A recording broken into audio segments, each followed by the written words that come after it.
Bonjour. Présentement, les sujets, ce qu'on appelle les sujets sociaux, réussissent pas à se faire une place beaucoup dans l'actualité, dans les médias, parce que les médias n'en ont que pour tout ce qui entoure les multiples règles contraignantes qui ont rapport au coronavirus. Et les médias backent le gouvernement. Alors, je ne vais pas m'étendre là-dessus pour l'instant, je reviendrai. Mais moi, je trouve qu'un sujet qui est important, c'est le prix, la hausse folle des prix des logements, des maisons et des locaux commerciaux. Tout ça, ça a un impact beaucoup plus grand que la majorité des gens le pense, en fait, parce que, premièrement, ça pousse les gens plus pauvres hors des villes.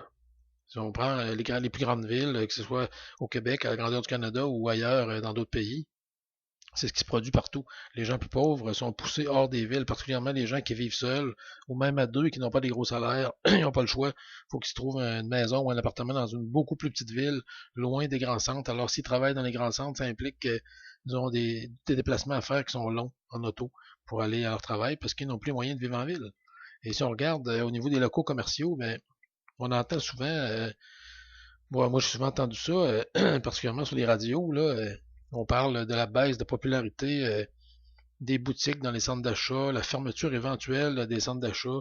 On voit certains centres d'achat qui sont comme remodelés, on tente de leur redonner une deuxième vie, une nouvelle vie, mais ça va rien arranger puisque le problème, en fait, c'est pas parce que les gens aiment pas magasiner. Je suis sûr que les gens aiment encore ça, aller dans les centres d'achat, parce que ça nous fait voir du monde, ça nous fait sortir, acheter sur Internet, c'est bien beau, mais aller dans un magasin pour vrai, c'est encore mieux, je pense. Ça permet de rencontrer des gens. Mais ce qui arrive, c'est ça, c'est que il y a beaucoup de boutiques dans les centres d'achat qui ferment à cause des prix des locaux. La hausse des prix des locaux est terrible et la majorité des propriétaires de commerce ne peuvent pas fournir à payer tous ces prix-là. Alors, ils sortent des centres d'achat, ils quittent et soit qu'ils ferment complètement la boutique ou qu'ils s'en vont ouvrir une boutique dans une plus petite ville. Encore une fois, ça revient à ça.